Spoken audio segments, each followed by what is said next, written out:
Evet değerli izleyenler, TV 2020 ekranlarından mutlu akşamlar diliyorum sizlere. Elbette bugün gündem özel programında haftanın ilk gününde ben Çiğdem ve tabii stüdyomuzda programın yapımcısı ve Diyalog Medya Genel Yayın Yönetmeni Sayın Reşat Akar var. Gündemde öne çıkan gelişmeleri elbette ki değerlendirecek, her gün olduğu gibi bugün de hafta başında Cumhuriyet Meclisi yoğun bir gündemle toplandı. Gündemde sağlık da vardı, ekonomi de vardı.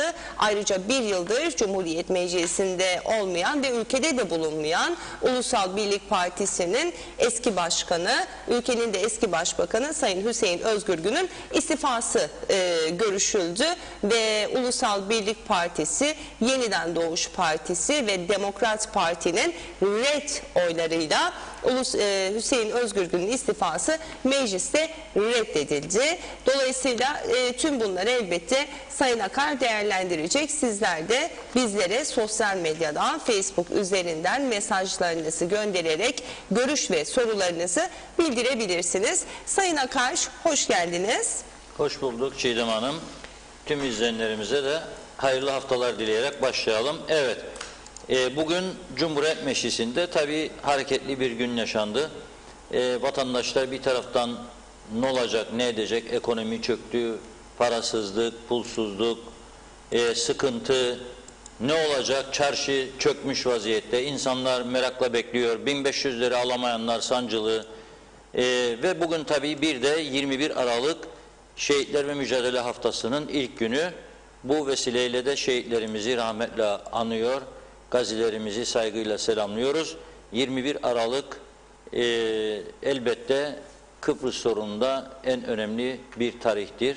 1963'te Rumların savunmasız Kıbrıs'ı Türklere silahlı saldırılarının başladığı gündür. Bugünleri en çok anımsayan, bugünleri en çok yorumlayan, bugünleri en çok değer veren, devlet kurumlarının, devlet televizyonunun yapmadığını yapan tek kurum Diyalog'dur. Onun için bize bu konuda milliyetçilik dersi vermeye çalışanlara ilk sözüm şu olsun: başka kapıya. Gidiniz başka kapıya. Devletin kapısına bile gidebilirsiniz. Çünkü devletin yapmadığını 15 kişilik kadrosuyla bu kurum yapmıştır. Onun için başka kapıya, milliyetçilik dersine hiç ihtiyacımız yok. Ders almak isteyen de varsa özel vakit ayırır, bu dersi veririz, ama arşivlerimize baksınlar, çok ders vardır arşivlerimizde. Dolayısıyla hiç bu konuya prim verecek değiliz. Başka kapıya gitsin bize milliyetçilik dersi vermeye çalışanlara diyorum ve geçiyorum öteki milli mesele. Milli mesele nedir? Hüseyin Özgürgün Bey'in meclisten istifası. Şimdi burada bunu kabul etmeyen milletvekillerinin kamuoyuna bir tatminkar açıklama yapması lazım. Şimdi adam diyor ki, kardeşim ben artık bu mecliste bulunmak istemiyorum. Açık ve net. Meclis başkanı diyor ki oylama öncesinde, bugün diyor kendisiyle bir telefon konuşması yaptım. Dinlediler mi bu sözü? Bugün diyor kendisiyle o meclisteki oylamayı isteyeceğim, arkadaşlar versin. O sözü de vardır inşallah meclis başkanının. Kendisini aradım diyor. Bir kez daha sordum, istifada kararlı mısınız diye. Evet kararlıyım dedi diyor. Bu ne demek istiyor? Adam diyor ki ben bir yılı aşkın bir süredir İstanbul'da yaşıyorum, hayatımdan mutluyum, memnunum. Ben bu mecliste bulunmak istemiyorum diyor. O zaman saygı göstereceksiniz. Şu anda bu yaptıklarıyla sanki Sayın Hüseyin Özgürgün'e destek çıkmış oluyorlar. Halbuki onun kamuoyu tarafından daha fazla eleştirilmesine yol açıyorlar. Buna hakları var mı acaba? Adam diyor ki ben istemiyorum diyor. Ben bu mecliste bulunmak istemiyorum. Ben İstanbul'da yaşıyorum, mutluyum diyor. Sonra çıkıyor başbakan diyor ki işte diyor hakkında diyor herhangi bir suç duyurusu yoktur diyor. 2 hafta öncesine kadar ülkenin başbakan yardımcısı olan Sayın Özersay da oturduğu yerden diyor ki şimdi teyit ettim diyor. Herhalde telefonu açtı ve aradı başsavcılığı. Hakkında diyor suç duyuruları vardır, dosyaları hazırdır. Yalnız ülkede olmadığı için polis diyor tebligat yapamadı diyor. Bu kadar ciddi bir durum ortada var iken, yani bu toplumun da gözü kör, kulağı duymaz değildir ya. Toplum her şeyi görüyor, duyuyor. Bunlar kahvelerde, ne bileyim evlerde, toplantılarda, meyhanelerde, her yerde konuşuluyor bu konular. Herkes biliyor bunu. Bu topluma siz iyi örnek olmak zorundasınız eğer siyaset yapıyorsanız ve eğer dürüst siyaset uyguluyorsanız. Yani 2 yıla yakın bir süre hiç meclise gelmeyen bir insan zaten meclis iş tüzüğüne göre düşmesi lazımdı, milletvekilliği. Yapmadılar. Tüzüğü çatır çatır çiğnediler. Demek ki bu ülkede kişiye göre yasalarda, tüzükleri de çatır çatır çiğneniyor ve bunu CTP'li başkan da çiğneyebiliyor. Çiğnedi. Sırf belki vazgeçer kararından, belki döner eder diye, belki düşünce iyi olabilir. Ama varsa bir yasa herkes için var. Varsa bir tüzük herkes için var. Adam diyor ki gelmek istemiyorum ya diyor. Bırakın beni diyor. Hayır diyor bunlar. Fakat enteresan bir durum var. Burada oylamaya katılmayanlar da var. Meclise açıp oylamaya katılmadılar. Yani ilginç bir durum. O görüntüyü bir arkadaşlarımız getirsin ekrana da onun üzerine daha Meclis güzel konuşabiliriz. Meclisteki bugünkü birleşimin o oylama kısmını bir izleyelim. Alınan genel kurul kararı uyarınca Ulusal Birlik Partisi Lefkoşa Milletvekili Sayın Hüseyin Özgürgün'ün milletvekilliğinden çekilme istemini genel kurulun onayına sunacağım. Sayın Katip tezkereyi okuyunuz lütfen. Cumhuriyet Meclisi Başkanlığı'na üyesi bulunduğum Cumhuriyet Meclisi'nden istifa ediyorum. Hüseyin Özgürgün Lefkoşa Milletvekili.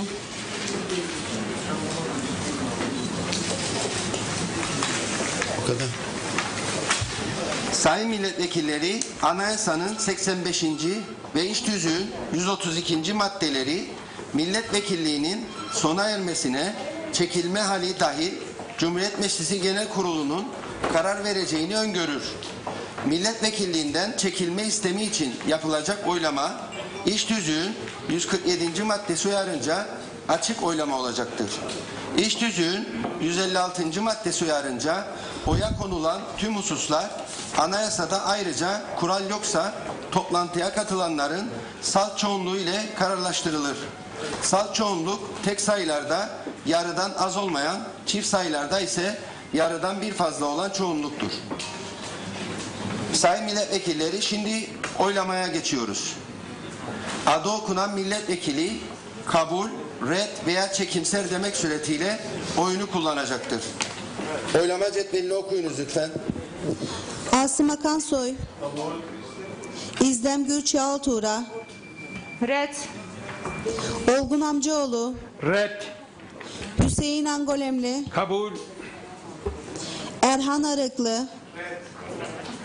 Tolga Atakan. Kabul. Fikri Ataoğlu. Sunat Atun. Ayşegül Baybars. Özdemir Berova. Hasan Büyükoğlu. Resmiye Can Altay. Armağan Candan. Kabul.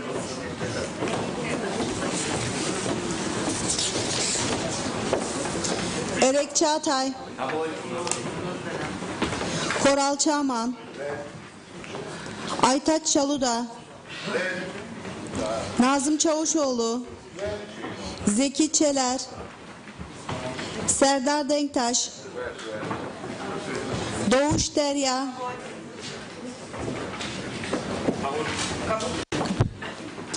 Tufan Erurman.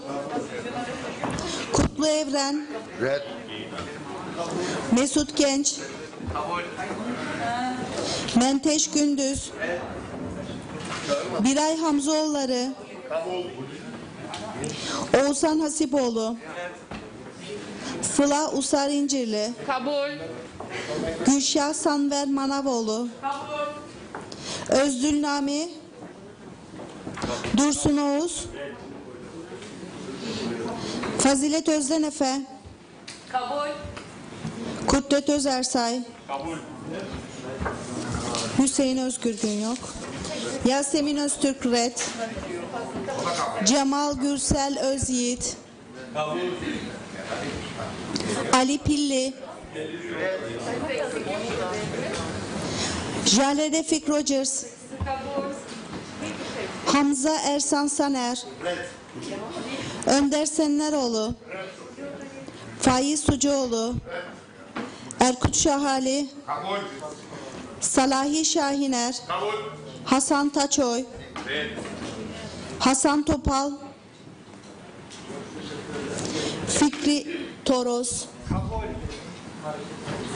Zorlu Töre, Tebürüken Uluçay, Kabul. Ünal Üstel, Red. Bertan Zaroğlu,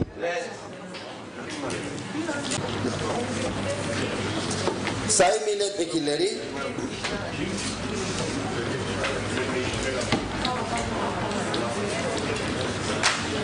şimdi oylama sonucunu tutanağa göre açıklıyorum.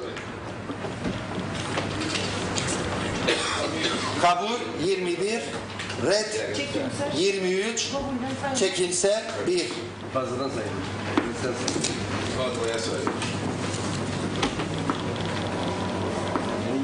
Katılmayan 4.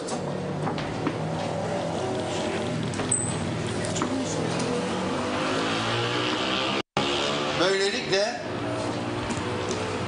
sayın milletvekilleri, Ulusal Birlik Partisi Lefkoşa Milletvekili Sayın Hüseyin Özgürgün'ün milletvekilliğinden çekilme istemi reddedilmiştir. Bu karar Sayın Hüseyin Özgürgün'e iletilecektir. Teşekkür ederim.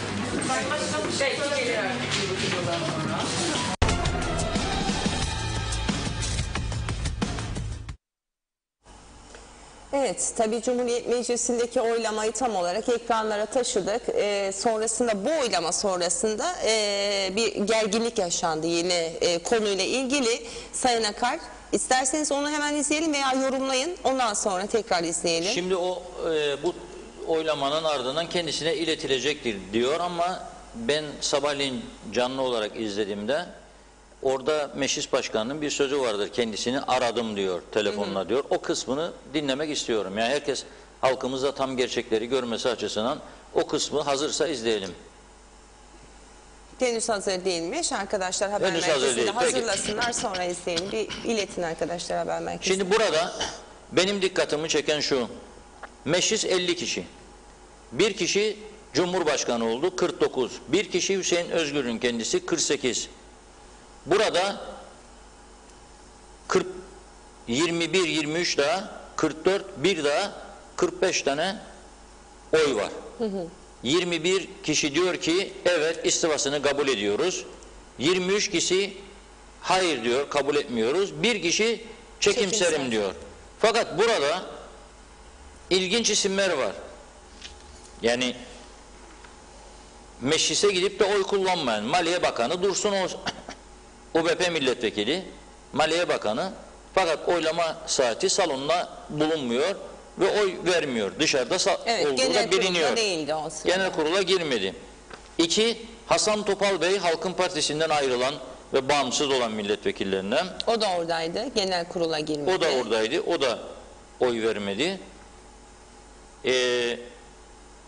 Bir çekimser veren o Halkın Partisi'nden ayrılan bağımsızlardandı. Mesut Genç çekimser verdi. Kimdi o? Pardon, Mesut Genç Mesut dedi, Genç. kabul dedi. Hasan Büyükoğlu çekimser oy kullandı. Tamam. Mesut Bey kabul dedi. Bak çelişkiye bak. 3 bağımsız. Öteki çekimser dedi. Bir tanesi de salona girmedi. Şimdi ben önce bu 3 arkadaşa, biri kabul diyen, ayırıyorum onu. İkisine sormak istiyorum. Siz daha önce Kudret Özersay Halkın Partisi Başkanı iken, hükümetteyken, Hüseyin Özgürgün dosyasının savcılıkta yürütülmesi için büyük bir mücadele verirken siz onun yanında değil miydiniz? Siz onunla beraber yürümediniz mi? Tamam, şimdi partinizle görüş ayrılığına düşmüş ve kendi iradenizle ayrılmış olabilirsiniz. Bu sizin demokratik hakkınızdır. Ne kadar tepki olsa da ben onların demokratik hakkıdır diye yorumluyorum. O ayrı bir olaydır. Ama prensip olarak sen bu işin sorgulanması, ilerletilmesi için, dokunulmazlığının kaldırılması için mecliste oy veren insan değil misin ya? Ne oldu şimdi daha salonun dışına çıkıyorsun sen? Hasan Bey, Doktor Hasan Topal, ne oldu? Ben bunu endişeyle karşılıyorum, bu tavırları. taktik olabilir mi Reşat Bey? Yani Neyin UBP taktiğini ile yapıyor bir ki? dirsek Ay teması sen bu işe daha önce vesaire. oy verdiysen bir yıl önce, bir yıl sonra ne oldu da çekiliyorsun dışarı? Öteki ne oldu da sen meclisin içinde? Hay siz bu partinin tabanından, bu insanlardan bunları sorgulayacaksınız diye oy aldığınızda milletvekili oldunuz. Yani gökten zembilinden inmedi kimse. Bu partinin ana prensiplerinin bu olduğunu biliyorlardı. Ne oldu şimdi? Serdar Denktaş Bey'in katılmamasını yorumlamam. Çünkü o başından beri zaten karşıdır. Özgür Gün'ün istifa etmesine veya şu veya bu. Hatta adaya dönüşüne bile yardımcı olmak istedi. Dokunulmazlığın kaldırılmasını geri alıp dönmesi için. Ona bir şey demem. Yani ona bir şey demem. Ama bir kişi de var. Toplumcu Demokrasi Partisi'nden Zeki Çeler. O da girmedi oylamaya. Oradaydı. Niçin girmedi? Hatta Cemal Hoca bir ara böyle arkaya dönüp baktı, nerede Zeki, niye sesi çıkmadı falan diye, ama Aynen öyle. enteresan bir Yani de ilginç durum bir durum. yaşandı. Bu oylama sonrasında dikkatimi çeken siyasilerden, meclis içindekilerden birkaç tane yorumu okumak istiyorum. Sosyal medya paylaşımı. Kudret Özesay diyor ki, bir yıldır meclise bile gelmeyen ama vekil maaşı alan Sayın Özgür Gün'ün istifası UBP-DP-YDP marifetiyle bugün reddedildi. Aslında onların yanı sıra sizden ayrılanların da marifetine bir tanesi çekimser veren kabul deseydi, o dışarıdaki de girseydi zaten sonuç farklı olacaktı. 23'e 23 olacaktı. Sonuç 23'e 23 olacaktı. Seçilen vekilin meclis çalışmalarına katılmaması, halkın iradesine bu kadar aydan sonra gelen istifanın reddedilmesi ise bu istifayı veren vekilin iradesine saygısızlıktır diyor. Cemal Özyiğit Bey, TDP Genel Başkanı, mecliste bir utanca imza atıldı diyor. Bir yıl aşkın süredir meclise gelmeyen ve bu süre zarfında da maaş almaya devam eden Sayın Hüseyin Özgür Gün'ün istifa talebi UBP, DP ve YDP milletvekili oylarıyla reddedildi. Oylarıyla reddedilmesine yardımcı olundu ama 4 kişi tarafından. Erkut Şahali, CTP milletvekili, Hüseyin Özgür Gün dokunulmazlığı kaldırılmış, sahip olduğu varlıklarıyla ilgili hakkında kamu vicdanını çok rahatsız eden bir yargı süreci bulunan 18 ayı aşkın bir süredir mahkemeden uzakta ve yurt dışında yaşayan bir milletvekilidir. İstifası bugün UBP ve hükümetteki destekçileri tarafından reddedildi. Hepsi aynıdır deyip duranlar umarım aslında bazılarının tıpkısının aynısı olduğunu, diğerlerinde tamamen farklı olduğunu artık kabullenip itiraf ederler. Jale Refik Rogers, HP milletvekili, en az 1,5 senedir meclise gelmeyen, şu anda İstanbul'da yaşayan milletvekili istifasını yazılı olarak sunan, telefondan meclis başkanına, işte biraz önce söylediğim kısımdır bu, istifa ettiğini teyit eden ve istifasının arkasında olduğunu söyleyen Sayın Özgür Gün istifası 23 red, 21 kabul ve 1 çekimsel oyla reddedildi. UBP, YDP ve DP milletvekilleri oylamada red oyu kullanıldı. Eğer hazır mı o bölümü arkadaşlar? Hazırsa meclis başkanı sesinden verelim orayı. Maddeleri milletvekilliği Ulusal Birlik Partisi Lefkoşa Milletvekili Sayın Hüseyin Özgür Gün'ün milletvekilliğinden çekilme istemini İş Tüzüğü'nün 14. maddesinin 4. fıkrası uyarınca genel kurula sunulması hususunu oylarınıza sunacağım. Oylamaya geçmeden önce çekilme isteminin teyidi için Sayın Hüseyin Özgür Gün'le 2 kez telefonla görüştüğümü ve çekilme isteminin geçerli olduğunu öğrenmiş bulunuyorum. Şimdi Sayın Hüseyin Özgür Gün'ün milletvekilliğinden çekilme isteminin genel kurula sunulması hususunu oylarınıza sunuyorum.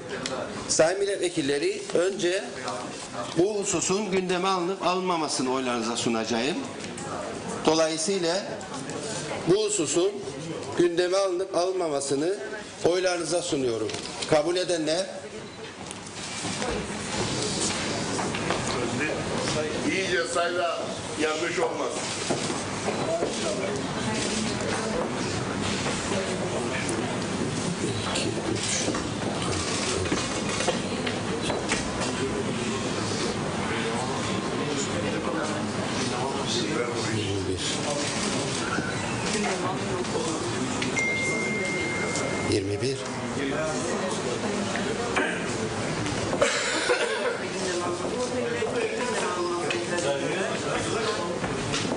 Bir kez daha sayayım lütfen. Bir kez daha kaldırın efendim. Bir kez daha kaldırın. Bir şans daha.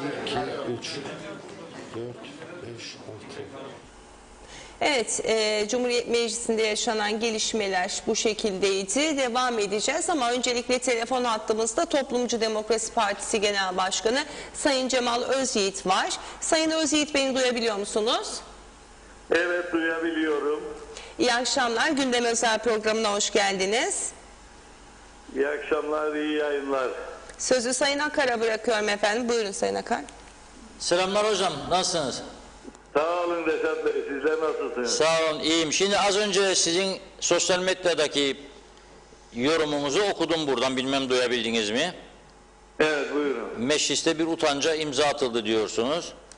Bir yılı aşkın süredir meclise gelmeyen, bu süre zarfında maaş almaya devam eden Sayın Özgürgün istifa talebi UBP, DP ve YDP milletvekili oylarıyla reddedildi diyorsunuz. Gerçekten yazık diyorsunuz. Şimdi bugün dikkat çeken bir şey oldu. Sizin milletvekiliniz Zeki Çeler ne oldu da salondan dışarı çıktı, bu oylamaya katılmadı? Girmedi veya salona? Yok, salondan değil, yani yoldaydı, bir trafik sıkışıklığı nedeniyle birazcık gecikti. Yani bir kasıtlı öyle şaibeli bir şey yok, yani böyle kimse başka yere çekmeye çalışmasın. Yoldaydı. Bir hatta şu var Reşat Bey, ben meclis başkanına şunu söyledim. Çünkü önce gündeme alınması oylandı. Gündeme alınmama ihtimali vardı. Bu arada yani Zeki arkadaşımla da temas kurduk.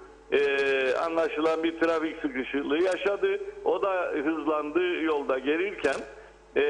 Gündeme alınmasına da önce hayır oyu vermeye çalıştı hükümet mensupları. Bunun üzerine dedim, yani gündeme alınmasına da mı itirazınız var? O zaman oy verdiler, gündeme alınsın. Şimdi orada bir yanlış anlama oldu. Ben gündeme alındığında Sayın Meclis Başkanlara söyledim.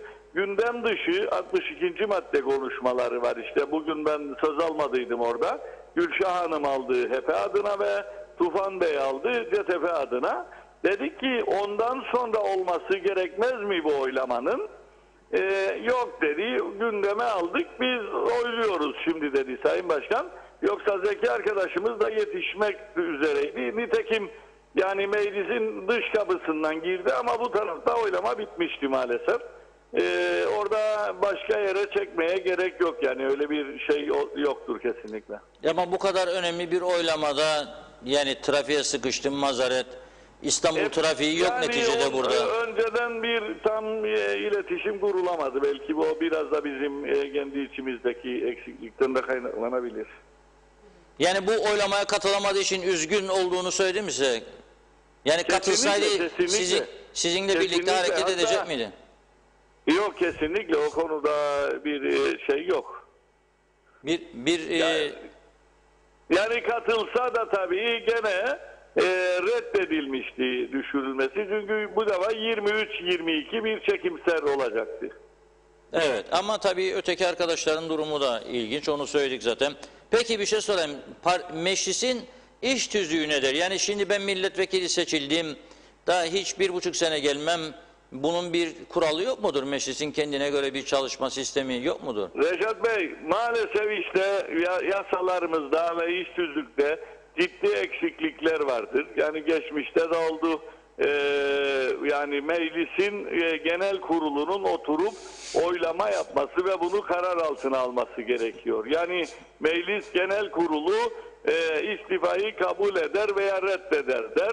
Yani en son söz meclis genel kuruluna aittir. Oysa bu bir özgür istemdir. Yani bakın biz defalarca daha önceden de yani bu Hüseyin Bey'in gelmemesinin hele dokunulmazlığı kaldırıldığı yargıdan kaçmasının doğru olmadığını, bu ülkedeki hukuka, demokrasiye saygısızlık olduğunu, hele başbakanlık yapmış bir kişinin böyle bir şeyi yapmaması gerektiğini, eğer yargılansın, aklanırsa aklansın, o zaman görevine devam etsin. O zaman kimsenin bir itirazı zaten olmaz. Biz bunu defalarca dile getirmeye çalıştık. Son olarak da 10 Ağustos'da Hüseyin Bey bizzat kendisi meclis başkanlığına bir dilekçe gönderdi. ve meclis başkanı da kendisini arayarak şimdi bilirsiniz bir yazılı dilekçe ulaşır size veya mesaj olarak. Acaba bu gerçek miydi değil miydi diye bir teyit edersiniz. Meclis Başkanı Teberrüken Bey nitekim bugün kürsüden de dile getirdi. Ben dedi bizzat aradım ve istifamın arkasındayım dedi. İstifasının arkasındadır adam. Yani hala daha nasıl bir anlayıştır ki yok biz senin milletvekilliğini düşürmeyiz. Sen paşa paşa İstanbul'da ya da başka yerde yaşamaya devam et. Gelme varsın ülkeye. Maaşını da her ay düzenli gönderelim. Bu nasıl bir şeydir? Bu halka saygısızlıktır. Anlaşılır gibi değil. Yani düşünün milletvekili maaşlarını siz de bilirsiniz. Yani en üst düzeyde maaş alan insanlardır milletvekilleri. Yani bir milletvekili maaşıyla belki de 10 kişiye 2000 liralardan veya 15 kişiye 1500 liralardan katkı yapılabilir. Bir yandan da insanlara özel sektör çalışanları işte iş yapamaz konuma geldiler. İş yerlerinin sıkışıklığından veya kapanmasından veya el değiştirmesinden dolayı onlara katkı yapılacak. Kaç aydır yapılamadı ama bir milletvekiline yurt dışında yaşar, adaletten kaçtı, yargılanmaktan kaçtı diye her ay düzenli maaş göndermeye devam edeceksiniz. Bu gerçekten bir utançtır ve özellikle bugün bunun onaylanmasını beklerdik biz. Maalesef onaylanmaması bize göre bu meclisin ayıbıdır. Yani üst üste 3 defa katılmayanın milletvekili düşer diye bir kural yok mu tüzükte? Yoktur. Yok. Maalesef yoktur. Yani yasalarda ciddi boşluklar, eksiklikler var. Peki bu meclisin genel olarak halk nazarındaki itibarını size göre bu meclis görüntüsü nasıl etkiliyor? Çok olumsuz etkiliyor. Zaten halk biliyorsunuz yani meclise yaşananlardan dolayı verimli çalışır mı çalışmaz mı diye hep endişeyle bakıyor, hep şaibeyle bakıyor. Şimdi bu daha da meclisin halkın kendi seçtiği vekillerinin itibarını halk nazarında çok daha olumsuz bir konuma getirir. Ciddi şekilde itibar sarsılır. Evet. Peki hocam çok teşekkür ediyoruz. Sağ olun ama meclisin bu yanlışları bir an önce düzeltmesi lazım. Düzeltmediği sürece... Aynen öyle. Yani Reşat Bey bilirsiniz bir düzenleme olmuştu bir önceki meclis döneminde. Neydi düzenleme? Bu milletvekili transferi denen etik dışı, ahlak dışı olay bir daha yaşanmasın diye istifa eden kişi işte bakan olamaz, görev alamaz, komitelerde görev alamaz diye bir düzenleme oldu ama eksik. Demek ki istifa eden biri partisinden belki de veya işte ölüm halinde veya çeşitli nedenlerle ayrılma halinde bir milletvekili artık görevden ya görevine gelmeme nedeniyle biraz önce söylediğiniz gibi 3 defa veya daha fazla ve kendi isteğiyle istifası halinde otomatik olarak düşürülüp belki de o seçim döneminde partisinden bir alt sıradan seçilen kişinin gelmesi daha doğru bir yaklaşım olabilir. Bunu da konuşmalıyız. Seçim ve halk oylamasında konuşurlar artık. Geçelim mi Sayın Akar? Teşekkür ediyoruz Sayın Cemal Özyiğit. Ben teşekkür ediyorum. Size de iyi yayınlar, iyi çalışmalar günler diliyoruz. Sağ olun. Teşekkürler, iyi günler. Tabii ben biraz kestim çünkü diğer telefon hattımızda bir diğer vekilimiz var. O da bugün Cumhuriyet Meclisi'nde kürsüye gelerek konuşma yapan Halkın Partisi Grup Başkanı Sayın Gülşah Sanverci. Hatta beklettiğimiz için çok fazla bekledi. Hemen onu da alalım isterseniz. Gülşah Hanım beni duyabiliyor musunuz? Duyuyorum efendim. İyi akşamlar. İyi akşamlar. Merhabalar Gülşah Hanım. Selamlar. Ne oldu? Ben bugün bekliyordum. Belki ceketi gömleği yakardınız ama gene olmadı. Allah ne diyeyim Reşat Bey. İçiniz yanıyor ama. İçiniz yanıyor galiba öyle anladım. Gömlek değil ama. Benim bu meclis çatısı altına girip bu arkadaşlarla birlikte bu konuşmaları yaptıkça içim yanıyor. Ve hayır daha aklım almıyor. Nasıl bir kafa yapısıdır? Peki ama yani bu bir milletvekili diyor ki ben bu meclise gelmeyeceğim diyor, istemiyorum diyor, kararlıyım diyor, yürüyün diyor. Ve bu şekilde bir oylama yapılıyor. Sonuç bu çıkıyor. O istemediği halde. Burada yani halka da çok yanlış, çok kötü bir mesaj verilmiş olmuyor mu sizce? Yani halk gördüğünüz gibi yani alırım maaşı, giderim yurt dışında yaşarım, gelmem almaya da devam ederim diyor. Bunu tabii normal sıradan bir vatandaş böyle bir şey yapmaya kalksa devleti soyma olur. Hapislerde çürüdürler tabii onu. Ama böyle bir meclis yapısı ne kadar sürdürülebilirdir? Yani halkın nazarında artık bu meclis sizce ne duruma düşmüştür bu olaylardan sonra? Şimdi bu olaylardan sonra zaten biliyorsunuz artık meclisimiz eskisinden de daha şeffaf. Bizim girdiğimiz dönemden itibaren hem yapılan teknolojik düzenlemelerle hem de bizim partimizin sorguladığı pek çok konuyu daha şeffaf bir şekilde halkın önünde konuşmaya başladık. Tabii buna karşı alınan reaksiyonları görüp de durumu yorumladığımızda ortaya çok kötü görüntüler çıkıyor.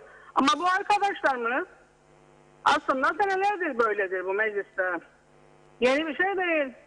Hatta meclisin şeffaf olmadığı, teknolojik anlamda bu kadar donanımlı olmadığı dönemde daha da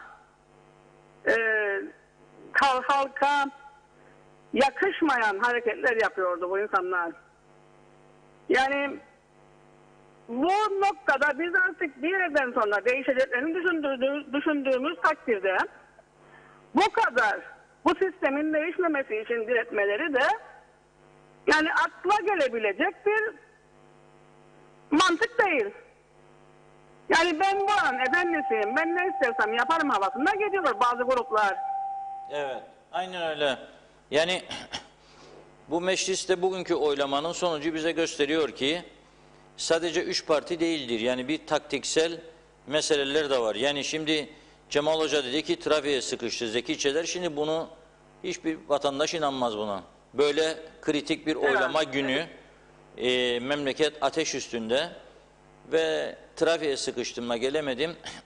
Bizim memleketin trafiği İstanbul trafiği değildir tabii. Bunu hepimiz bilirik. Bazen ben de bir randevuya geciktiğimde hemen onun arkasına sığınmaya çalışırım. Sonra da derim içimden ayıptır ya yaptın. Kim inanır sana? Yani trafiğe sıkıştın. Tabii. Sen geciktin. İşinden dolayı ya başka bir nedenden dolayı böyledir. Ve böyle bir oylamada tesadüf ediyor. Da bu muhalefet milletvekili gitmiyor. Herhalde birileri gitme demiştir. O da gitmemiştir diye düşünüyorum. Ama sizin partinizden ayrılan 3 arkadaşın durumu da ilginç. Biri kabul diyor, biri çekimserim diyor, biri de içeri girmiyor. Onlarla hiç konuşmadınız mı? Oylamaya katılmıyor. Şimdi açıkçası özellikle tutumunu bildiğim için Mesut Genç'in bu konuda kabul oyu vereceğini düşünmüştüm. Çünkü kendisi de daha önce birlikte dokunulmazlık komitesinde çalıştığımız ve aynı zamanda divanda da bu konulara karşı gerekli tavrı koyan bir arkadaşımızdı. Tabii kendileriyle son zamanda konuşmadım. Fakat açıkçası Sayın Hasan Topal ve Hasan Büyükoğlu'ndan da bu konuda kabul oyu çıkacağını düşünmüştüm. Onlar beni bu gerçekten şaşırttılar. Yani beklemezdim. Hayal kırıklığına uğrattı sizi değil mi?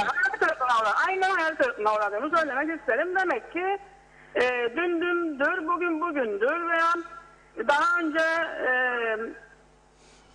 savunduğum ilkeler benim için hiç önemli değildir. Daha sonra bu ilkelerin aksine ve kararlar verebilirim. Beni canım ne çekerse onu yaparım havasında. Olabiliyor koskoca insanlar. Evet.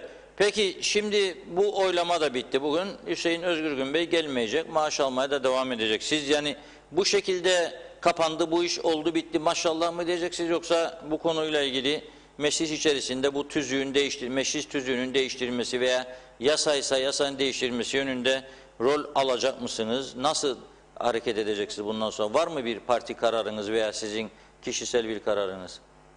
Reşat Bey, biz biliyorsunuz meclise girer mi girmez bu konuyu da kapsayan, yani milletvekilinin devamsızlığına kapsayan tüzük değişikliğini meclise verdik.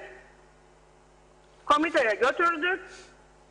Komitede bunun görüşmesini başlattırdık. Dörtlü hükümet döneminden. Fakat komitede gerçekleşen konuşmalar sonrasında komite çöktü. Şöyle oldu. Bu milletvekili arkadaşlarımızın büyük bir çoğunluğu bu konuda çok hassas olduklarını,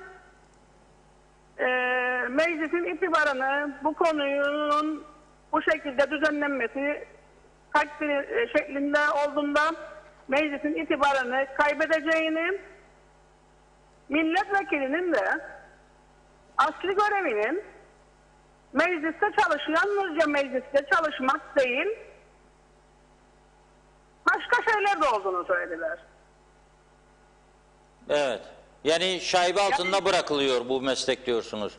Kesinlikle şöyle diye derim ben. Yani biz bunu Halkın Partisi olarak 9 milletvekili imzaladık. Bu değişiklik yasa tasarısını işsizlik için. İşsizlik değişiklik tasarısını götürdük. 2 defa komite toplandı. Komitede özellikle devamsızlık konusunda konsensusa varılamadı. Hemen hemen bizim dışında biz 2 üyeden oluşmaktaydık Halkın Partisi olarak. Diğer bütün partilerden katılan üye arkadaşlarımız bu maddeye karşı çıktılar.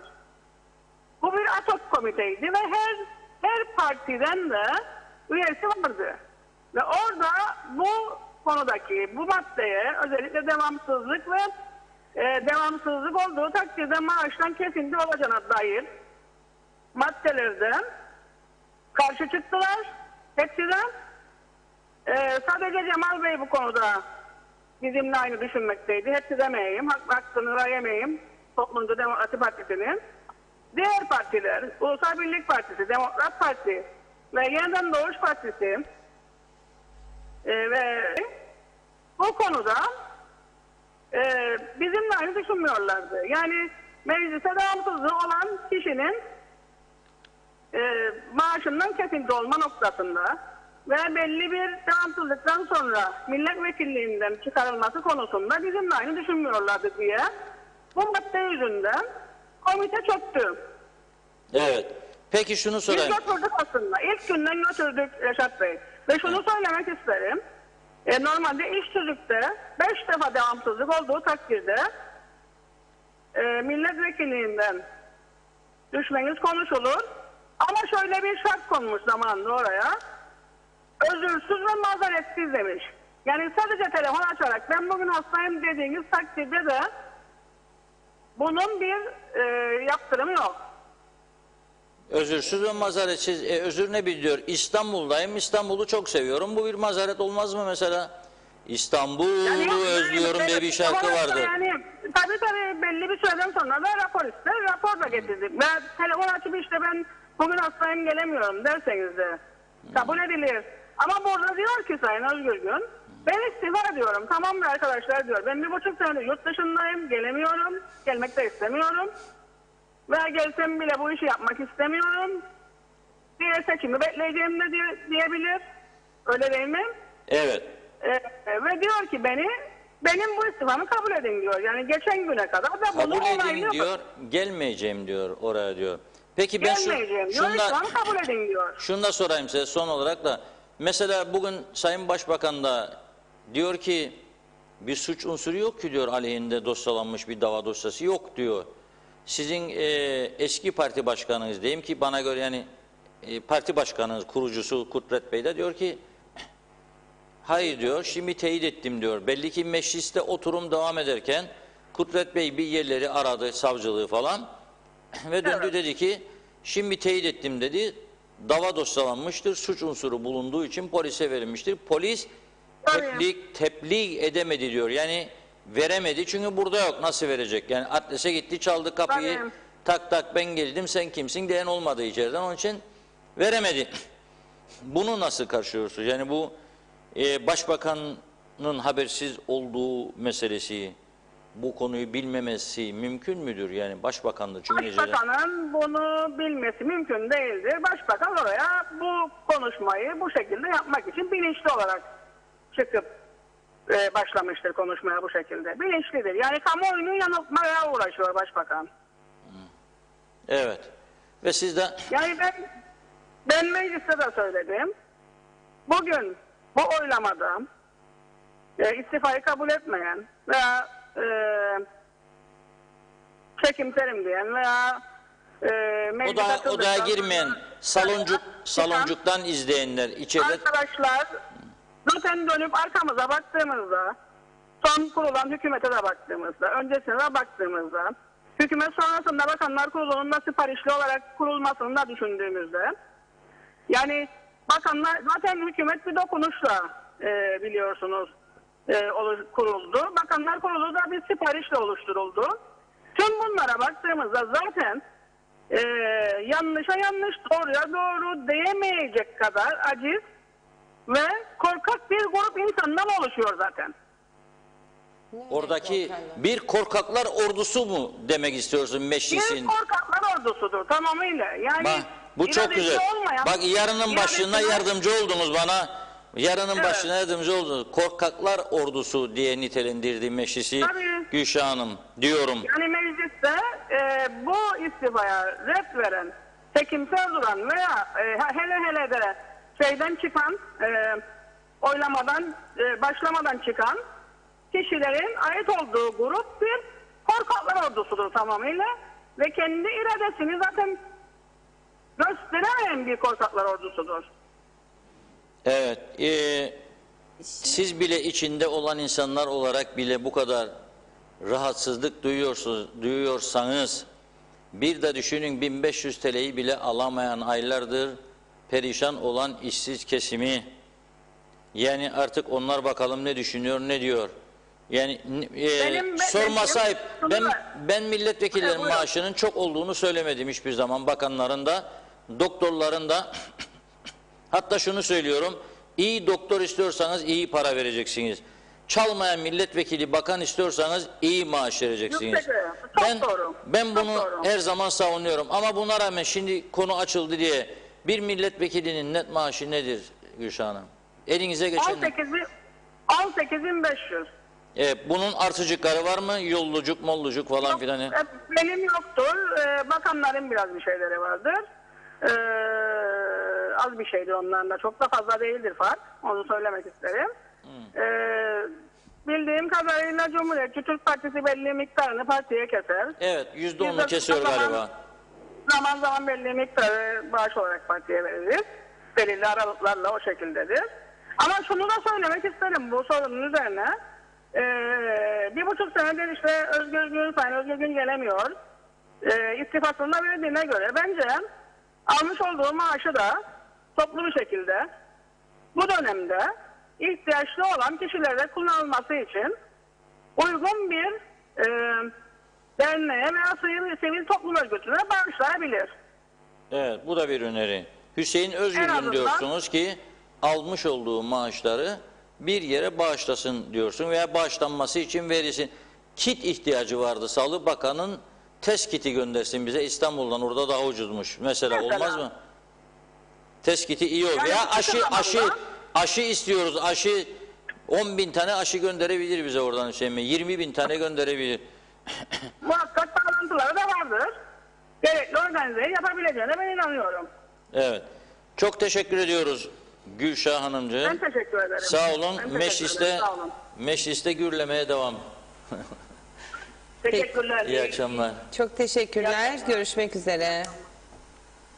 Evet Sayın Akar, ne diyorsunuz duruma? Yani biraz şey diyeyim de sizin de mesajlar çok birikti herhalde. Evet, aynen öyle. Uçmadan mesajlar, çünkü bu da izleyicilerimiz bize kızıyor veya üzülüyorlar. Niçin O olmasın. okumuyorsunuz diye. Ama yani milletvekilleri, bir parti başkanı Cemal Özyiğit Bey diyor ki meclisin itibarı sarsılmıştır halk nazarında diyor. Gülşah Hanım başka bir partinin milletvekili. O da diyor ki meclis evet bu hareketlerinden güven yitiriyor diyor. Korkaklar ordusu diye adlandırıyor meclisin bugünkü yapısını. Tüzüklerin veya yasaların işe yaramaz olduğunu bir yerde ikisi birden söylüyor. Yani içi boşluklarla dolu yasalar ve tüzükler yapmışlar zamanında. Düşünün siz. Ama bunun yanlışlığını şimdikiler gördüğü halde onlar da düzeltemiyor veya düzeltmek istemiyor. Yani zincirin halkalarıdır. Varsa yanlış, niye düzeltmiyorsunuz? En azından bunda bir anlaşma sağlayın. O da yok. Yoksa Hemen bu iş okuyalım.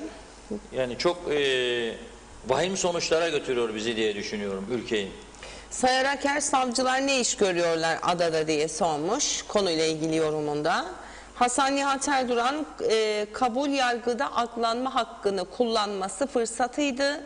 Seçime girmeyene kadar şaibeli kalması demektir. Zorla milletvekili kalacak bu durumda zorla bunun izahı yoktur bence diyor Hasan Nihat Erduran. Metin Erden ne biçim iş bu hükümet? Adam Kuzey Kıbrıs Türk Cumhuriyeti'nde olmadığı halde meclise bir seneyi aşkın gelmiyor ve maaşını da her ay tıkır tıkır alıyor. İstifasını istiyor ve meclis reddediyor. Tam bir tiyatro memleketi oldu diyor. Necdet Mavi Gözlü, Hüseyin Özgürgün Türkiye'de kaldığı yer belli değil mi? Niye mahkeme cetnameyi Türkiye'deki Kuzey Kıbrıs Türk Cumhuriyeti elçiliklerine göndermiyor? Hüseyin Özgürgün'e iletsin. Bir gariban olsa onu cehennemin ucunda bile olsa bulurlardı diye eklemiş. UBP'nin mecliste sandalye sayısı azalmasın diye adamı zorla milletvekili yapmasını istiyorlar. Eğer Hüseyin Bey CTP milletvekili olaydı UBP milletvekilliğinden çekilmesine kabul edecekti. Bu kadar basittir dedi. Buna bir ek yapalım isterseniz. Olabilir. Yani Sayın şimdi, Akar. Boysan Bey'le konuşmuştuk hatırlarsanız bir zaman. Olabilir yani şimdi bu başka bir milletvekili olsaydı UBP'liler kabul edecekti. Hatta kendi milletvekillerinden dokunulmazlığın kalkmasına Aytaç Çaludan'ın kabul dediler. Hüseyin Bey'in dokunulmazlığını atmaya kalkmıştı. Yargı hareket etsin diye. Evet. Yargı savcılık makamı hareket ettiği ileri götürdü. Sonra bir yerde tıkandı. Bizim Türkiye'de yaşayan veya başka bir ülkeye giden bir insana KKTC mahkemesinin cepnamesini tebliğ edemezler. Polisin bizzat götürüp vermesi ve imza alması lazım. Verdim diye ve tarih düşerler üzerine. İstanbul'da konsolosluğun bunu yapabilmesi mümkün değil. Türkiye ile aralarındaki anlaşmalar da bunu kapsamıyor KKTC ile. Ben soruşturdum bu konuyu daha önce. Gelmediği sürece mümkün değil. Ama Hüseyin Bey başka yorumlar da gördüm sosyal medyada bugün. Mesela bir tanesi ilginçti, şöyle diyor. Yarın o bir gün diyor Hüseyin Bey buraya diyor daha güçlü bir şekilde gelecek. Bu yaptıklarıyla onu güçlendiriyorlar diyor. Ve hatta gelip UBP'nin de yeniden genel başkanı olma şansı çok yüksektir diyor. Olur mu? Olur. Bence olur mu? Olur. Yani bu ülkede neler oldu, neler oluyor görüyoruz. Birçok insan için sosyalist, solculuk, halkçılık ilkeleri falan filan onlar kağıt üstündedir. Yani birisi bir şey rica ederse o da halkçılığının tamamını ortadan kaldırmadığı gerekçesiyle bir parçacığını böyle feragat ediyor. Yani bu kısımcığını vereyim de bu halkçılık mı benim etkilemez diyor mesela. Bunlar da var. Yani bu ülkenin siyaset oyuncağı artık bunlar. Yani bu şekilde ne halk mutlu edilebilir, ne ülke sorunları aşılabilir, ne bu ülke ileriye taşınabilir, ne bu ülkede ciddi yolsuzluk iddiaları soruşturulabilir. Hangisini zaten bu meclis soruşturdu ve bugüne kadar netice aldı veya bu ülke hangisini? Sonuca bir türlü bağlanamadı hiçbir şey. Hani elektrik mi oldu? Elektrik yolsuzlukları veya suistimal iddiaları soruşturuldu mu? Hangisi? Kıbrıs Türk Hava Yolları mı? Telekomünikasyon dairesi mi? Hangisi? Toprak ürünleri mi? Köy kooperatifleri mi? Hala daha bir kişi mahkemeye çıkarılmış değil köy kooperatiflerinde. Bir yığın yolsuzluklar oldu. Birçok kooperatif çalındı, batırıldı. Hiçbir şey yoktur. Evet, mesajlarla devam edeyim. Edelim. Emete Gümüşok, iyi yayınlar Çiğdem Hanım, Reşat Bey şu anda sizi izlemeye devam ediyoruz demiş, sevgilerini göndermiş. Hasan Gürsel, bu siyasilerden hala daha medet umarlar, dağılın bence diyor, mahalleye gitsinler. Sayarak meclise gökten para yağıyor gibi bir görüntü var. Siyah çerçeveye ihtiyaç var artık mecliste demiş. Mustafa Özcan, iyi yayınlar, sizleri burada görmek güzel diyor. Emin Mehmet, oylamaya ret verenler ve katılmayanlar, çekimsel kalanlar neyin diyetindedirler acaba? Şahıs alın beni bu görevden diye çabalıyor. Halkın kendisine verdiği görevi iade ediyor. Ne demek önceden de olduğu halk iradesi seçti vesaire gibi konular gereksizdir diyor. Halkın iradesine de burada saygı gösterilmesi gerektiğini eklemiş.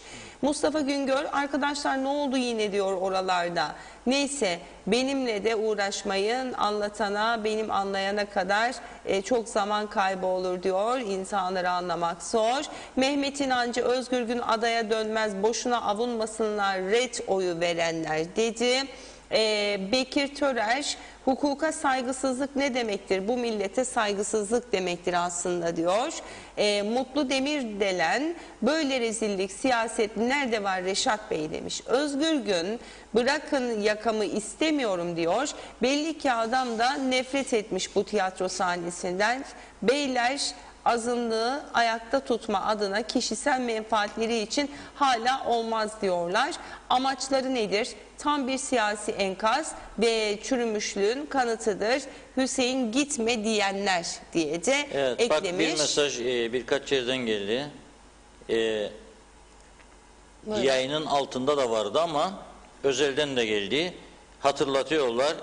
20.10.2014 CTP-DP koalisyonu herhalde milletvekili, CTP milletvekili Abbas Sınay'ın istifası oylandı ve CTP-DP oylarıyla istifası reddedildi. Hatırlatıyor bize. Doğrudur. Ben de hatırladım şimdi. Ama tüzük diyor değişmedi ve Abbas Sınay da 2 yıl meclise gitmeden maaş almıştı diyor. Yani bu bir değil, ilk değil. Ama o zaman bu yaşandığı halde niye o günden bugüne 2014'ten 20'ye 6 yıl hala daha bir tüzüğü meclis değiştirmiyor? Enteresan bir durum. Evet. Samimi bulmuyorsunuz herhalde siz de bu durumu. Ona da bir cevap gelmişti şeyden, Tufan Erhürman'dan. Abbas Sınar ile Hüseyin Özgürgün'ün aynı olmadığını, yapılan oylamalardan sonra Abbas Sınar'ın meclise devamlılığının sağlandığını söyledi. Burada diyor Özgürgün ülkede değil, devam edemeyeceğini diyor, beyan etmiştir. Öyle bir gerginlik yaşanmıştı şeyde. Ulus Barani, iyi yayınlar, milletvekili seçimlerinde aday olan kişilerin adaylığını nasıl ki Yüksek Seçim Kurulu onaylar ve seçimlerde kazananları açıklar, istifa eden kişilerin de Yüksek Seçim Kurulu'nun onayından geçmesi bu işi çözerdi diyor. Yani bu da bir öneri. Ahmet Temel, hayırlı yayınlar Çiğdem Hanım, Bereşat Bey demiş. Metin Marasali, acaba iki vekilin koltuğunun boş kalması ara seçim olmasın diye mi kabul etmediler? Eğer seçim olursa da kaybederler, meclis aritmatiği değişir. Acaba bu yüzden mi istifasını şimdiki hükümet hayır olarak kullandı? Mümkün müdür? Böyle bu derece hesaplı düşünmüş olabilirler mi Sayın Akan? Bence bu ülke küçük ülkedir. Şimdi artık bazı gerçeklerin daha iyi bir şekilde etraflıca tartışılması gerekir önümüzdeki süreçte. Düzlüğe çıkmak istersek. Zaten biz çıkmazsak başkaları bizi bu düzlüğe sokmak için bir şeyler yapacak yani. Bu belli. Şimdi burada her parti içerisinde adam tutan adamlar vardır. Her parti içerisinde. Adam tutan adamlar vardır. Ne demek? Onların yönlendirmeleri, yani etkili olabileceği adamlar vardır. Onların yönlendirmeleriyle hareket edildiği bugünkü oylamada da kanıtlanmıştır. Birilerinin etkilediği o birileri farklı partilerden bu sonucun çıkmasına yardımcı oluyorlar.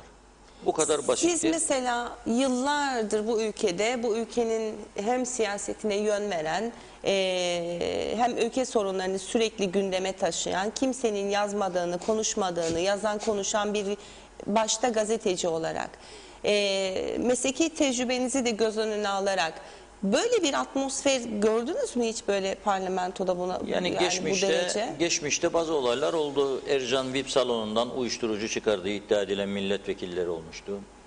Ben çok iyi hatırlarım. Çok genç yaşlarımda haftalık bir gazete çıkarıyorum. Günaydın'ın Kıbrıs temsilcisi. Günaydın Kıbrıs diye bir gazete çıkarmaya başladım o zaman. Günaydın gazetesinin verdiği izinle haftalık. Bir haftalık gazete 2 hafta üst üste manşetine taşıdı bir rüşvet iddiasını. Bakandan bakana rüşvet ve o bakan istifa etti. KKTC tarihinde bir ilktir. Bir yayınla bir bakan istifa etti. O dönem bile çok daha iyiydi. Çok daha hassastı. 80'li yıllardan bahsediyorum. Çok hassastı ortam. Bir bakan öteki bakana diyor ki o Mausa limanındaki demirleri diyor bırak ucuza ver diyor, bunlara engel olma. Benim diyor arkasında diyor. Seni de diyor göreceğim diyor. O bakan da bunu diğer bakanlarına arkadaşlarına anlatıyor. O diğer anlattığı bakanlardan biri de dönemin Maliye Bakanı bana diyor böyle böyle mesele diyor. Bilgin olsun diyor. Dediğim gibi çok genç yaşlardayım. 22-23 yaşlarındayım. Nasılsınız? O bakanı aradım. Aradı inkar etsin. Rüşvet teklifi alan. Sonunda itiraf etti. Ama yazma dedi. Tabii yazmam dedim. Tam sayfa manşet verdim. O rüşvet teklif eden bakan, Allah rahmet etsin, hayatta değildir şu anda.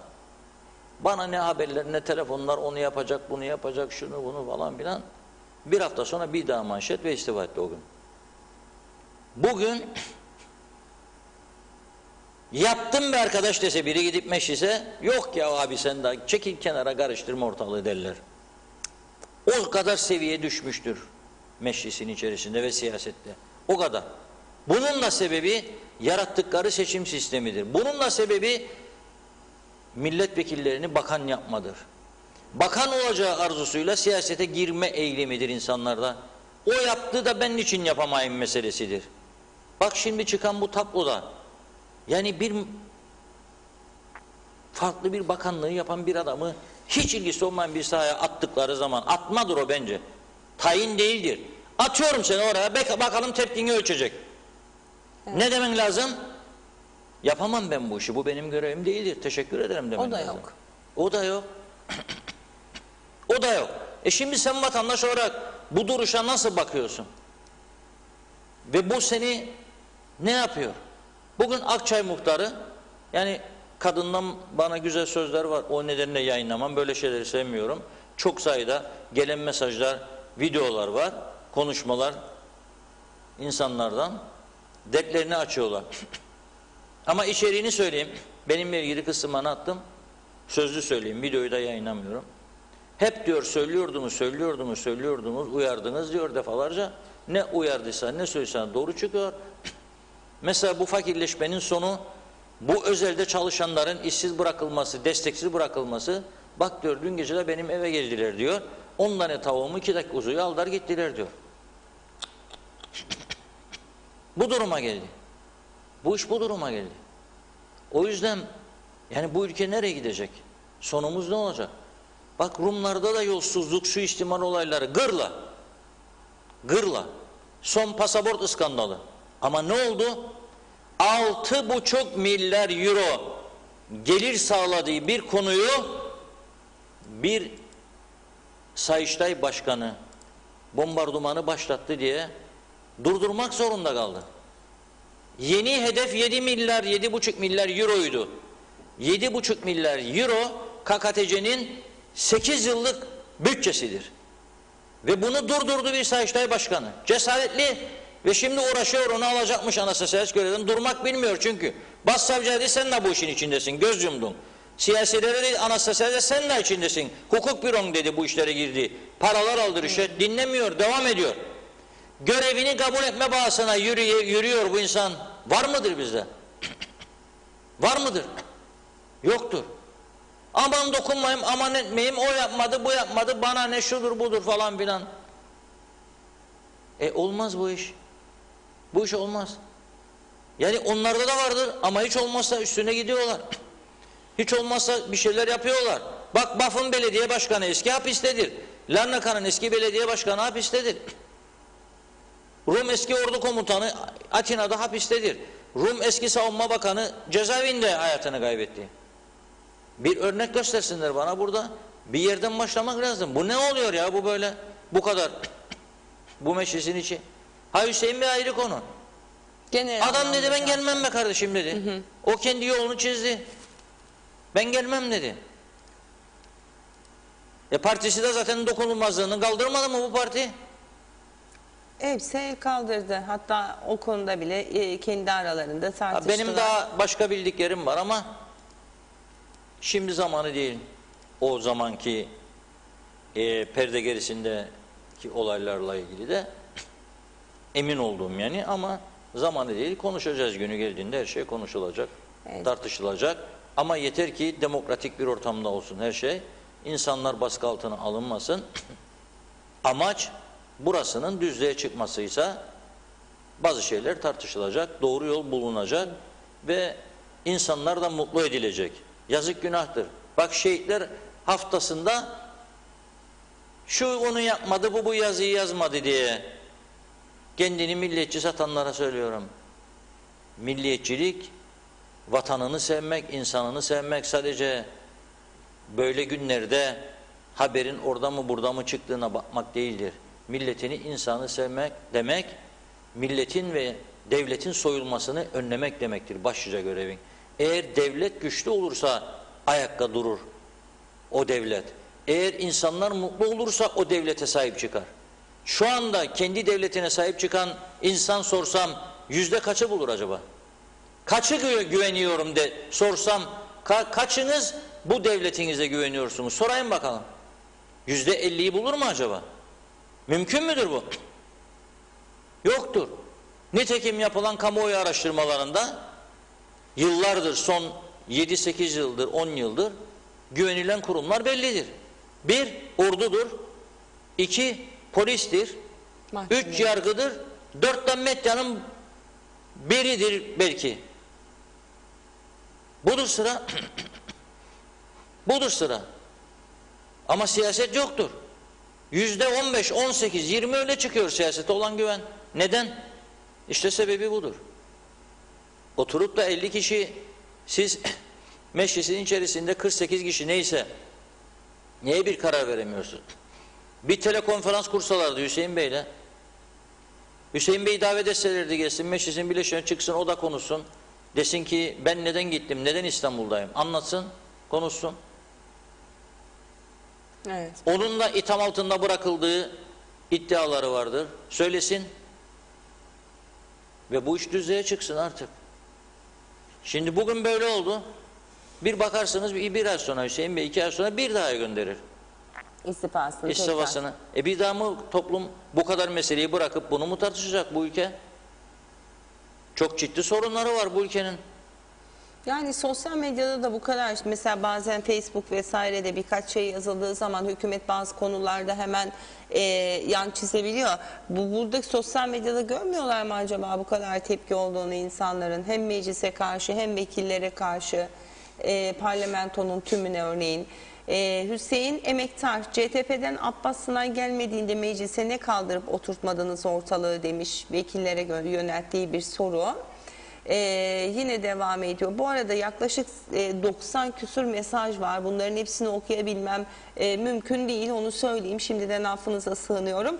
Armah Temel, Sayın Akar, Cemal Hoca 2014'te istifa eden Abbas Sınay'a da oyladılar ve reddedildi. Neden? Meclis iç tüzüğünü 6 yıldır neden değişmediler? Bunu az önce Sayın Akar da zaten gündeme getirdi ve sordu. Namık Kemal Kızar, memleket yangın yerine dönmüş. Gülşah Hanım ceketini yaksa ne olur demiş. Ceketini yakma şu açıdan söylüyorum. Ben o işin esprisi dikkat çekmek için. Yani şiddet yapmasın diyorum.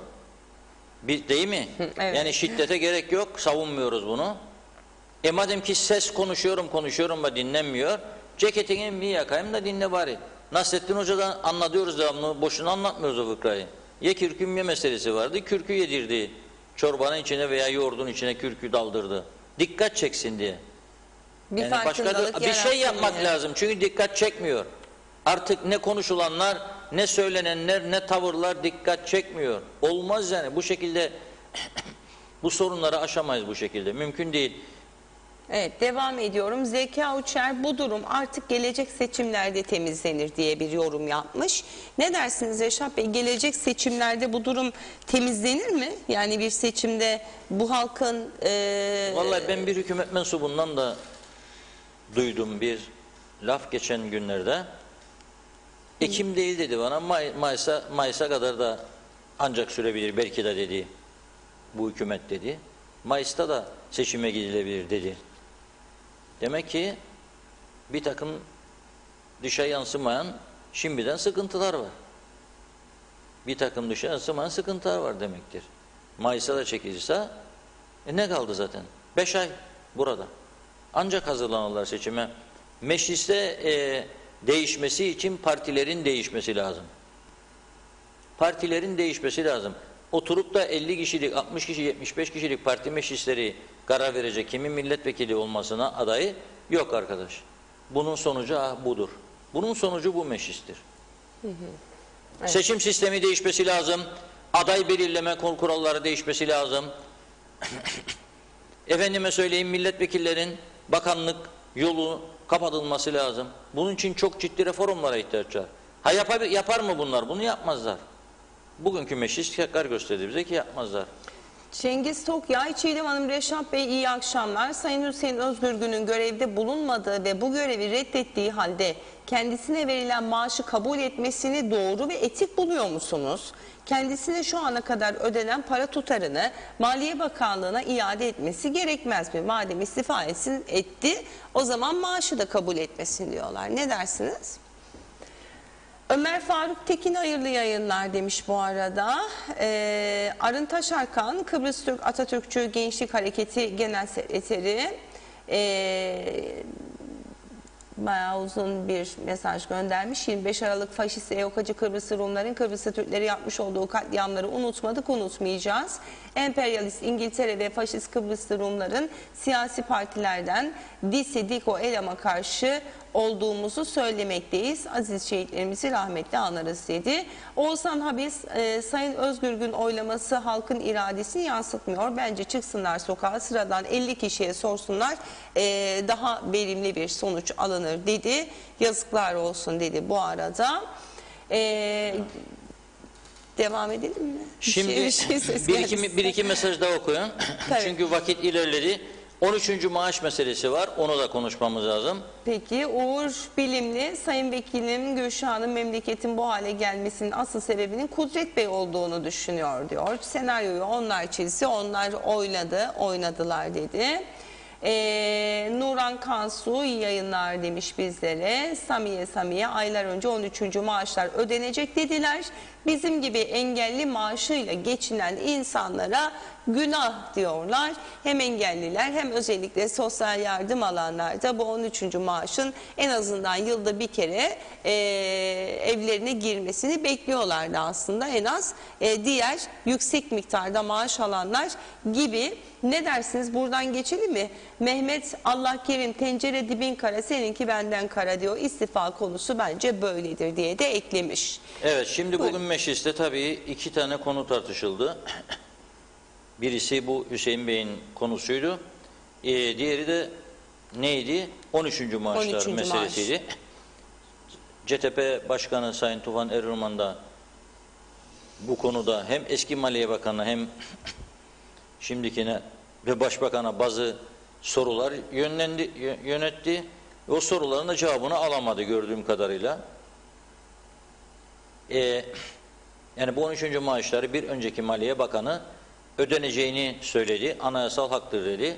Şimdiki Maliye Bakanı 400 eksidirim, 264'ta ve 244'ta şey eksidirim. İşçi değer ödenmesi gereken paralar 650 milyon gibi bir paraya ihtiyacı olduğunu söyledi. Ve bu parayı nereden sağlayacak, nasıl sağlayacak belli değil.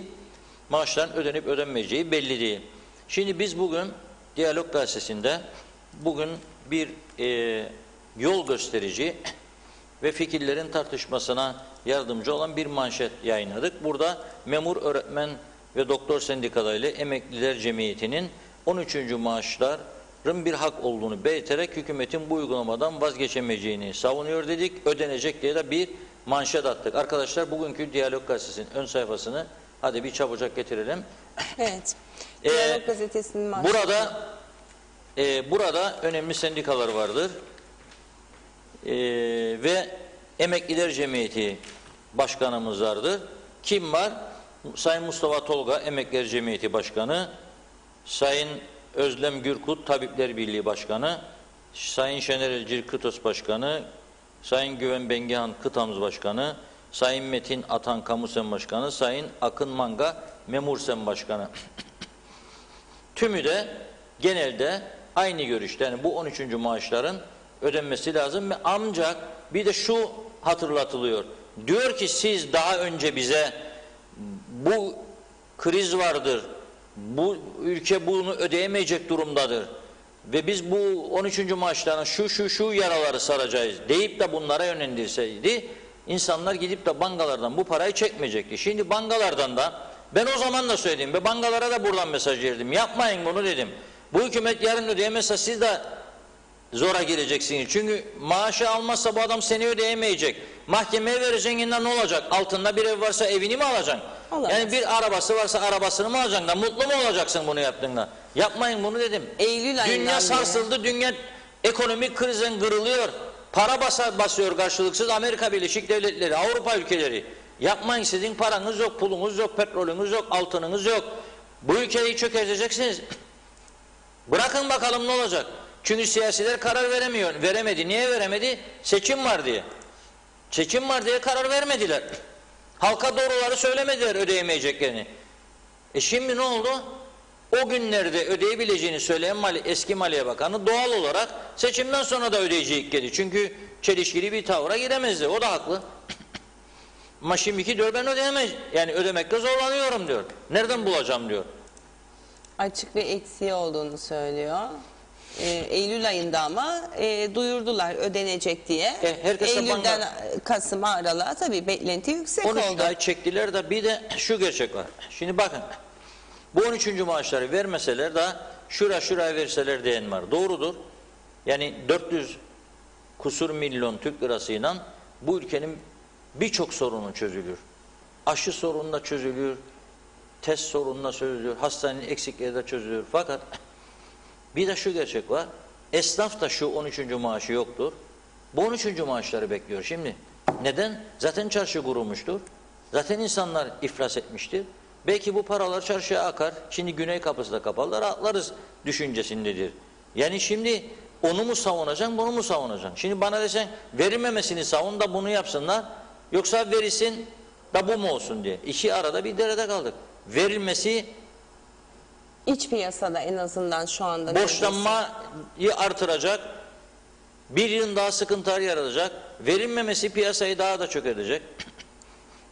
Bunu başında geriye gitsinler baksınlar Mart ayından itibaren ben her programda söyledim bunu. Pandeminin başlamasından sonra sık sık bu konuda uyarı yaptım. Dedim ki vakit erken iken yapınız çağrınızı, açıklayın insanlara ödeyemeyeceğiniz ve bu kaynağı başka yerlere harcayın. Sıkıntılarımız olacak. Nitekim maaş alamayan insanlar var. Aylardır evine ekmek götürmekte zorlanan maaşlar var. Fakirleşme var. Hastanelerin sıkıntıları var. Yok yapmadılar.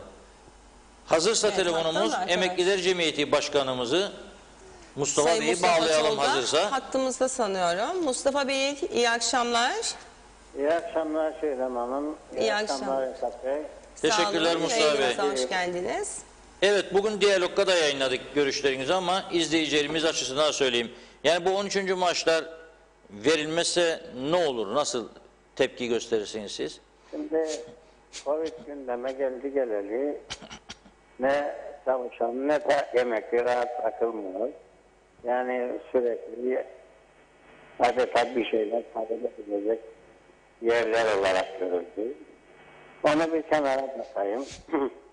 şöyle bir şeyle girmek isterim konuya. Yani şimdi Sayın Maliye Bakanı çıktı desek ki ben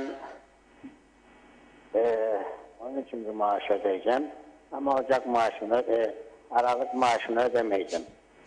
Nasıl yaklaşacağız konuya? İsa'yı Evet.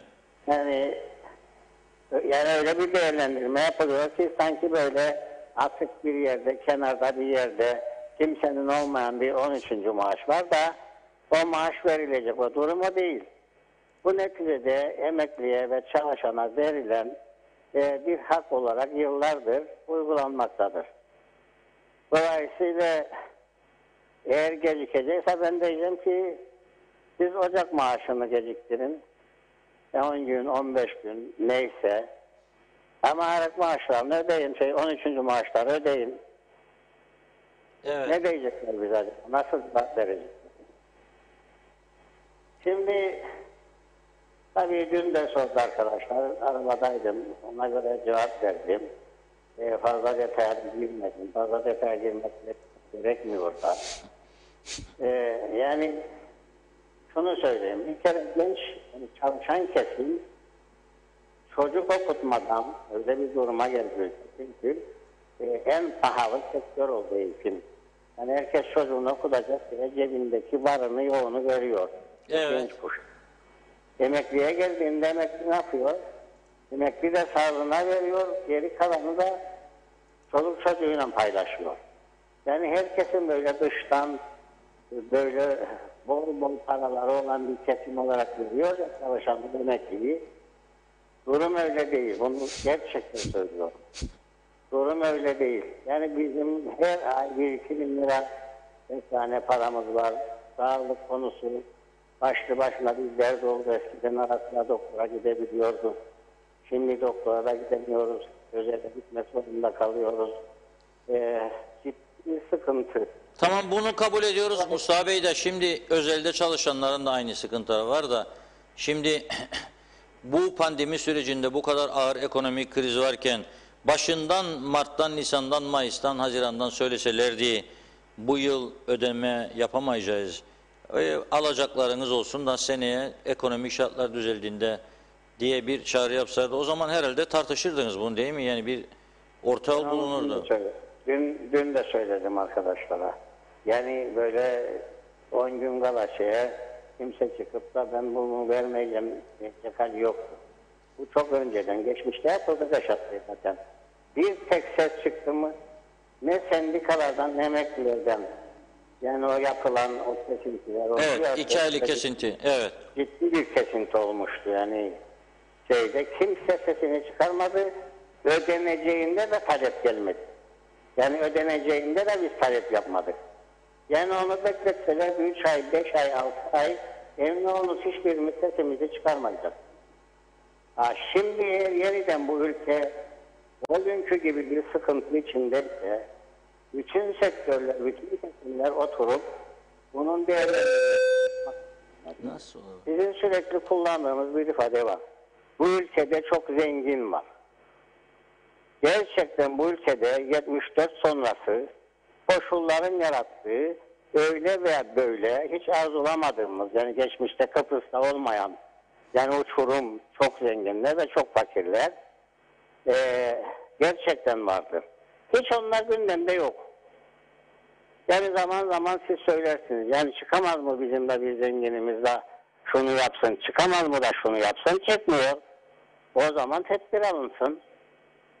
Yani sonuç itibariyle belli bir baz alınarak katkı koyması gereken insanlar katkı koyacak. Ama sen bütün emekliyi katamazsın bunun içine.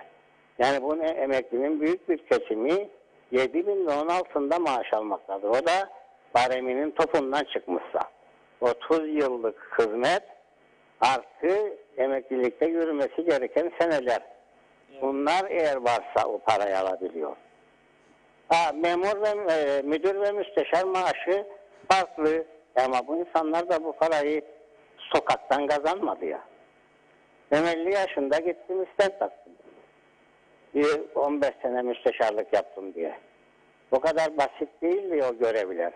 Ben şimdi bakıyorum bu arkadaşların yaptıklarına ve bizim yaptıklarımızı görüyorum, düşünüyorum. Bizim yani 50 yaşına kadar sağlıklı yürümemiz bile büyük olay.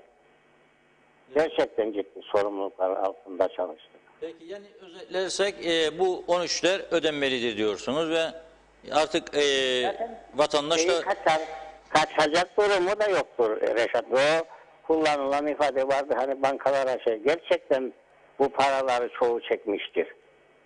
Evet. Kaldı ki bu ayrı bir maaş değil. Sırf anlaşılsın diye söyledim ben. Yani Aralık maaşı yerine 13. maaş ödenecek ama Aralık maaşı ödenmeyecek deseler ikisi arasında bir fark yok. Aynı durumda diyorsun. Evet. Yani peki. Dediğim gibi Aralık maaşını bir kenarda atıldıram at ve işte onu memura emekliye verecekler gibi bir düşünce için kimse bilemez. Evet. O nedenle eğer bu ülkenin yeniden sıkıntılara düşmüş bir durumu varsa o ilk başladığı dönemlerdeki gibi yeniden oturup belli bu konularda söz sahibi olabilecek kesimler oturacağız, konuşacağız ve yapacağız. Evet. Peki Mustafa Bey çok teşekkür ediyoruz. Ben teşekkür sağ olun. ederim. Çok İyi akşamlar. Sağ olun. İyi akşamlar Mustafa Bey. Şimdi Rum kesiminde yaşayan İrfan diye bir arkadaşımız var. O mesaj göndermiş. Diyor ki bizde diyor yani güneyde yaşadığı için bizde diyor. 13. maaşlar diyor 18 Aralık Cuma günü ödendi diyor. Normal maaşlar ise diyor 28 Aralık'ta ödeniyor diyor. Hiçbir sıkıntı olma. 11 senedir buradayım diyor. Bir kere olsun ödenir mi ödenmez mi tartışması ve sıkıntısı olmadı diyor. Şimdi iki mesaj var. Onları özellikle aktarmak istiyorum müsaade ederseniz. Yasemin Şamlıoğlu bir mesaj atmış. Üzüldüm de aslında. İyi yayınlar, iyi ki varsınız demiş. Ben kanser hastasıyım. Ev kirası, kirada, evim var, kirada öğrenci var. Ev masrafı, elektrik, su, geçen ayı borç aldım. İlaçlarım için bu ödemeyi bir şekilde yaptım diyor. Çiğdem Hanım, Reşat Bey, bugün hastaneye gittim. Hiçbir ilacım yoktur, kanser ilacı. Dışarıdan almam lazım. Nasıl alayım bilmiyorum. Benim gibi kanser hastaları için ilaç yok, ilaç parası yok dedi. Bir diğer izleyicimiz de belki çok bağlantısı yok ama bunu da aktarayım.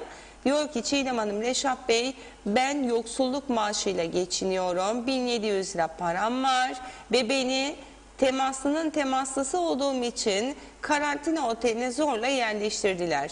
İyiyim, hiçbir şeyim yok, sürem de bitiyor. Şimdi benden para istiyorlar. Param yok diyorum ki gerçekten yok. Ben şimdi ne yapayım? Allah aşkına siz söyleyin. Evimde tek kalıyordum zaten. Bıraksalardı da evde kalsaydım. Bence de bırakacaklardı ve evde kalacaktı. Zaten kimsesi yani olmayan bir insan, ihtiyaçlı bir insanı bırakın evinde kalsın. Senin onu götürdüğün otele verecek parası yoksa da ödeyeceksin. Ödeyeceksin. Avrupalı olmak isteriz ya, 2'de 1'de Avrupa. Şimdi aşıyı da bekliyoruz Avrupa'dan. Çünkü parçasıyız diyoruz. Tamam mı? Tam gün eğitim görüyor çocuklar ve okuldan bir yazı geliyor veliye. Diyor ki günlük öğleyin okul kantininde şu yemek seçenekleri bu fiyata, şu yemek seçenekleri bu fiyata veriyor size, içecekleri de veriyor ve diyor altına eğer bunu ödeyemeyecek durumda iseniz lütfen ödeyemeyeceğiniz yazın, imzalayın, gönderin, belediye ödeyecek. Adalet budur. Ama orada da tabii doğru yazar. Yani ödeyebilecek duruma yazmadan ödesin devlet yapamaz çünkü bankacığına bakar. Dokanır düğmeye, bankada görür hesapları. Neyi ödeyemeyecek durumdasın? Alırlar seni götürürler. Ama dürüst olmak zorundasın. Zaten şimdi ben burada bunu yapamayacaklarını biliyorum. Burada o kültür yoktur bizim ülkemizde ama hiç olmazsa bu durumda olan insanlar bellidir zaten. Ayda 1700 lira alıyorsa bu insan bellidir. Maliye sorarsın, adını verirsin, tablo çıkar ortaya. Ne hakkından bundan maaş alacaksın? Otel parası alacaksın. Eğer devlet bunu yapmazsa o otel sahibi de kimse ona sesleniyorum. Buradan bu insanların yakalarına yapışmayın. Yapışmayın yakalarına. Ödeyemezse ödeyemez. Bir hayır duasını alın yılbaşı öncesinde gitsin. Salih Bey de diyor ki sürüş ehliyetlerini bile çıkarmıyorlar diyor halen. Çünkü meclis toplanıp bir yasa geçiremiyor. Yasa işi değil bu iş. Bir tüzük vardı. O tüzük hükümet değiştiği de yenisi geleceğiydi. Hükümet de kurulmazdan önce olmazdı. Hükümet de kurulması için güven oyu isterdi. Güven oyu bittikten sonra parti seçimi vardı. Parti seçimi bittikten sonra da işte Bakanlar Kurulu bugün ilk toplantısı. Galiba önce bütçesini yapacakmış. Bütçe geçecek, meclisten onaylanacak da ondan sonra ve bu arada 100'e yakın insan gidip geliyor her gün parti merkezlerine. Müdürlük bekleyenler, müsteşarlık bekleyenler, tayin bekleyenler bunu da yapamıyorlarmış. Nedenmiş? Çünküymüş bütçe geçmeyince onlara ödeme yapamazmışlar. Maaş ödemesi bekliyor. Diyelim ki hadi Ekim'de anlaştınız, hiç bozulmayacak. Bu anlaşma Ekim'de olacak bu seçim. Sen Ocak'tan meclisten bütçe geçireceksin. Ocak'tan sonra ne kaldı? Yani bunun burasına ne kaldı? 7 ay için müdür müsteşar tayin edeceksiniz ya siz de bütçe geçirip de bunlara para vereceksiniz. Bu tarafta da insanlar gidecek kanser ilacı bulamayacak. Olmaz ya bu. Ya bu nasıl bir düzen? Bu adaletli bir düzen değildir. Bu arada hemen söyleyeyim, çok sayıda eğlence sektörü temsilcileri örgütlendiler. Yarın Sağlık Bakanlığı önünde saat 14'te bir eylem yapılacak. Bugüne kadar bakanlıkla kurmaya çalıştıkları diyaloğa kuramadıklarını söylüyorlar. Bizi de dinlemelerini istiyoruz ama kapıları yüzümüze kapattılar. Kapattık demekle olmuyor. Kolay değil. Kapattığınız tüm sektörler batıyor. Sosyal devlet anlayışı bu değildir. Açık kapalı işletmeler dengesizliğinde adaletsiz bir tutum var diyorlar. Şimdi burada önemli olan şudur. Biz halkı da bu konuda ikiye böldüler maalesef. Şöyle ki bir taraftan bir kesim diyor ki kapatın kapıları kimse gelmesin. Lokantalar, meyhaneler kapansın, oteller kapansın, turistler istemeyik, o olsun bu olsun. Karantina koyun 10 gün gitsinler yatsınlar. Bir kesim var. Bu kesimin ezici bir çoğunluğu %95'i bugün 13'lerde bekleyenlerdir. %13'lerde. Bir kesim sermaye düşmandır, yatırımcı düşmandır. Onlardır. Ezici çoğunluk bunlardır. Öteki kesim sessiz çoğunluk. Şimdi buradan bir mesaj vermek istedim. Dün baktım çözüm hareketi falan filan diye de yanlarında yazanlar var. Hani ya diyor açıyordunuz diyor geçsinler diyor buraya diyor falan filan. Bu insanların üstüne çok gidiyorlar. Aç susuz kalan insanların onuruyla oynuyorlar. Bu insanlar da yarın bir böyle kalkayım derse da sessizliğini bozarsa ne olacak bu ülkenin içinde? Bir düşünsünler. Sen oturduğun yerde işe de gitmeden kapıyorsun diye maaşı ve çifteyi de bekliyorsun. Öte taraftan da tüm sektörler çöksün. Olacak iş değil. Yani efendim korona mı olalım? Sağlık her şeyden önemlidir. Sağlık her şeyden önemliyse gittiğinizde bir markete maskesiz görürsünüz insanları, yetkilileri arayacaksınız. Bağıracaksınız. Diyeceksiniz ki olmaz. Market sahibiyle kavga edeceksiniz. Gittiğinizde bir eğlence yerine aynısını yapacaksınız. Yok ki 30 kişi 40 kişi grup oluyorsunuz, yılbaşı partileri yaparsınız. Selfiler melfiler kucak kucağa, bunlarda bir sorun yok. Ama öte taraftan bir hareket olsun, bunun içinde biraz para aksın, ona da herkes karşı. Herkes dediğim yani o kesimler. Olmaz böyle şey. Yani ve şimdi ciddi bir baskı var. Türkiye'de de tabii kapanma oluyor otellere falan.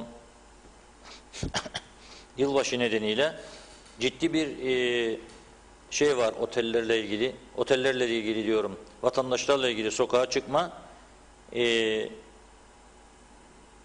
yasağı 30 Aralık'ta başlıyor. 4 Ocak'a kadar gidecek şeklinde bir karar var Türkiye hükümetinin. Biraz önce de bir arkadaşım gönderdi CNN'deki bir habere baktım.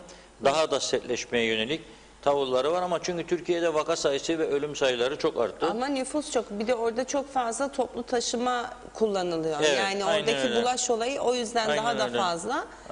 Bence yani tam anlamıyla Türkiye ile de kıyaslamamak lazım. Bizim 300 bin nüfusumuz var zaten. Gelen belli, giden belli. Güney'e bakalım. Güney'e bakalım. 400-500 vaka her gün. Dün 460, 242'ye düştü dün. Çok iyi. Yani yarı yarıya azalttılar ama Larnaka havaalanını kapatmadılar. Uçaklar Evet. geliyor gidiyor. Adam geliyor, turisti koyuyor otobüsüne, götürüyor oteline. Ne var bunda? Şimdi o dediğinize de baktım bu arada. Şimdi bir izleyicimiz daha diyor ki bir katkı koyayım diyor. 13. maaş sosyal güvence katkısı kesilmeyen bir maaş tutarında ikramiyedir diyor. Vergi kesintisiinde tabii bir maaş değildir diyor. Orası doğru. Şimdi Ulus Barani diyor ki Allah diyor Kuzey Kıbrıs Türk Cumhuriyeti'nde temaslının temaslısı karantina oteline yollayan Sağlık Bakanlığı otel parasını şahsa mı ödetiyor? Vay be diyor ne günlere kaldık. Bülent Apel genel grev yarından itibaren diyor başlayacak. Ne isterse olsun demiş. Neyin genel grevi? Ne olduğunu yazmadı ama sanırım bir sivil itaatsizlikle ilgili bir yapılanma, bir örgütlenme var bu konuda ama Bülent Bey bize detaylı yazarsa sevinirim. Battal Güler devlet büyükleri halkı değil de 13. maaşı düşünür yazmış. Cevdet Birey üzgünüm ama söylemek zorundayım. 13. maaşların ödenmesiyle marketler, alışveriş yerleri, meyhaneler dolup taşacak. Gerisini artık siz düşünün diyor. Yani bir de bu konuda biraz şeyimiz var galiba Reşat Bey. Yani markette de olsa, restoranda da biri oturup bir çay kahve de içse bir ekonomik döngüdür yani. Oradan oraya, oradan oraya gidecek o. Yani Bunu zaten çok iyi söyleyeyim ben de anlamıyorlar galiba. ikisi arasında kaldık dedim. Bütün sektörler çökmüştür. 13'leri verilirse bir miktar konfeksiyoncuya, ayakkabıcıya, şuraya buraya gidecek çocuğunun ihtiyaçlarını alacak, markete gidecek, o gece evinde bile kalacak olsa yemeğini alacak, hindisini alacak, ne bileyim etini alacak yahut da kuru yemişini alacak, şuyu buyu götürecek. Gene bir hareketliliktir piyasaya tabii ki.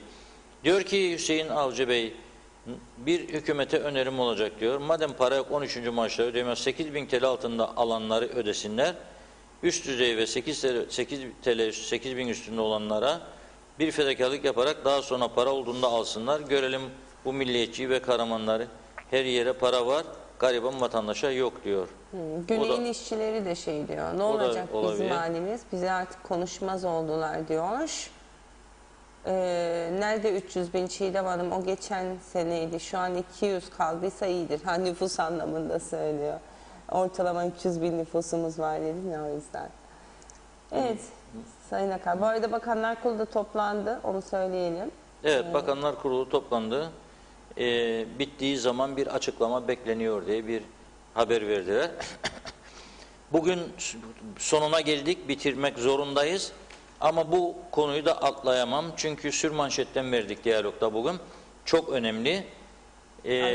İyi ki diyalog vardır da insanlar okuyor. Rum lideri Anastasiadis'in değerli izleyiciler, Beşli Konferans'la ilgili bir hazırlık içerisinde olduğu ifşa edildi dünkü Rum basını tarafından. Bir defa bu Beşli Konferans'ın artık Şubat ayının ilk haftasında, ilk yarısında diyeyim, olacağı kesinleşmiş vaziyette.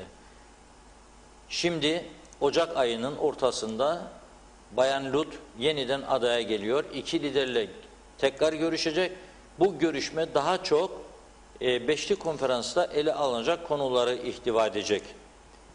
Şubat ayındaki Beşli Konferans'ta ise Rum lideri Anastasiadis'in güven yaratıcı önlemler paketi adı altında Türk tarafına bir öneri sunması bekleniyor. BM Genel Sekreterinin önünde. Nedir bu? Maraş ve Gazimausa limanını diyor Birleşmiş Milletler'e devretsin Türkler diyor. Biz, yani bizim elimizdedir liman şimdi biliyorsunuz. Ve Maraş kenti, Ercan havaalanı o zaman diyor, onu da diyor Birleşmiş Milletler yönetiminde uluslararası uçuşlara açalım diyor. Hiçbir kısıtlama olmasın diyor. O zaman Ercan'a tabii bütün yabancı uçak şirketleri inecek ve bu da kuzeyin ekonomisine bir katkı sağlayacak. Ama Ercan bizdedir. Ölürük de billahi vermeyik biz işletecek dersek işte bir Pegasus, bir Türk Hava Yolları'yla devam edecek bu iş. Yani iki havayolu şirketiyle uzak ülkelerden, Avrupa ülkelerinden hiçbir uçakla buraya gelmeyecek. Bunun çok iyi değerlendirileceğini düşünüyoruz tabii. Tahmin etmek zor değil. Ankara tarafından, KKTC yönetimi tarafından iyice değerlendirilecek ve ona göre de doğru bir yol bulunacak diye düşünüyorum. Ama basit düşünmemek lazım bundan sonrası için. Çok detaylı düşünmek lazım. Bazıları çünkü peşin hükümlüdür. Aldık vermeyik, yaktık yıkarık. Öyle de olmayacağı zaten anlaşılıyor. Ve bu haberin içerisinde Türkiye'nin Kıbrıs sorununu gerçekten çözme niyeti olduğuna dair de ifadeler vardı. Avrupa Birliği yetkililerine dayanarak ve Rum yetkililerine dayanarak. Türkiye zaten başından beri Kıbrıs sorununu çözmek istiyordu. Anlam planında büyük destek verdiği çözülsün diye çözmeyen Rumlardı. Şimdi bir fırsat daha veriyor Rum tarafına. Gelin beşli konferansta kozlarımızı paylaşalım diyor. Anlaşırsak anlaşırız diyor. Dolayısıyla önümüzdeki 2 ay özellikle Şubat Kıbrıs sorunu açısından kritik bir ay olacak. Buna da hazırlanmakta fayda vardır. Sadece iç çekişmelerle zaman yitirmeyelim. Ne istediğimizin kararını verelim ve nasıl ayakta durabileceğiz bir olası çözüm durumunda bunun kararını vermemiz gerekiyor diyelim ve bugünün noktalayalım Çiğdem Hanım. Peki, çok teşekkür ediyoruz Sayın Akar. Yarın akşam saat 16.30'da tekrar gündeme son durum dedim. Gündem özel programıyla burada olacaksınız. Değerli izleyenler, birlikteliğimizi burada noktaladık. Gönderdiğiniz mesajlar için, programımıza koymuş olduğunuz katkılar için hepinize tek tek teşekkür ediyorum. Elbette çok sayıda 100'ün üzerinde mesajımız vardı. Hepsini okuyamadım ama en azından süremiz yettiği kadar okumaya çalıştım. Tekrar görüşmek üzere. Mutlu akşamlar.